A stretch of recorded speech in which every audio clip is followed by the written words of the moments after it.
भद्रक सांबादिक सम्मेलन डाकिबार प्रमुख उद्देश्य होची भद्रक जो आरएमएस अच्छी आम आरएमएस रे जो शटिंग सेंटर पार्सल एवं registry post speed post centre Bhadrak उठी जाउची एवं से बाबद आज आम आपण माध्यम रे सरकार को निवेदन आवेदन एवं बहुत बार करिछु दाबी मध्य देइछु। तो आज सरकार आउ थे पुनर्स्थापन करने आम दाबी को ठीक ढंग से ठीक बाबद ठीक व्यवस्था पुणी भद्रक स्थापित करंतु अनुरोध करुछु। जदि सरकार एक कथा को ग्रहण न करेंगे ताले आगामी दिन में आमे विभिन्न वर्ग लोक मान निकट में पहुँचबू एवं दरकार पड़े आवश्यक पड़े या आंदोलनात्मक पंथा रूपे ग्रहण करूँ एवं केपरी भद्रक कौन परिस्थिति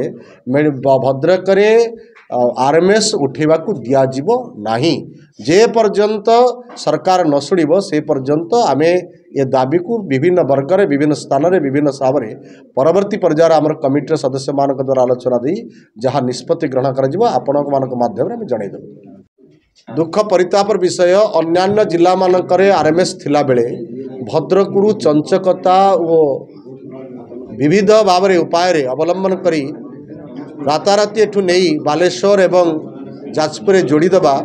दुख परितापर विषय आम स्वाभिमान कथा अच्छी। तेणु भद्रक पुनर्स्थापन करने आउ थे सरकार निष्पत्ति बदलांतु एवं भद्रक स्थापित करंतु। और सबुठ बड़ कथा होची 56टी पोस्ट ऑफिस भद्रक अच्छी। भद्रक चिठी संख्या सबुठ अधिक सर्वाधिक एवं पार्सल अधिक रजिस्ट्री पोस्ट अधिक स्पीड पोस्ट अधिक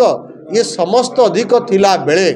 भद्रक डिविजन थिला बेले एवं रेलवे रे जो ईस्ट कोस्ट रेलवे रे शेष पावच बा शेष स्टेशन होची भद्रक स्टेशन थिला बेले ये स्टेशन रू आरएमएस उठीजा आम दुर्भाग्यर कथा। तेणु मु बारंबार पुनर्स्थापन करने आईसीएस हब सेंटर भद्रक खोल जाऊ मु सरकार को आहरी पुनर्बार अनुरोध करुच्ची।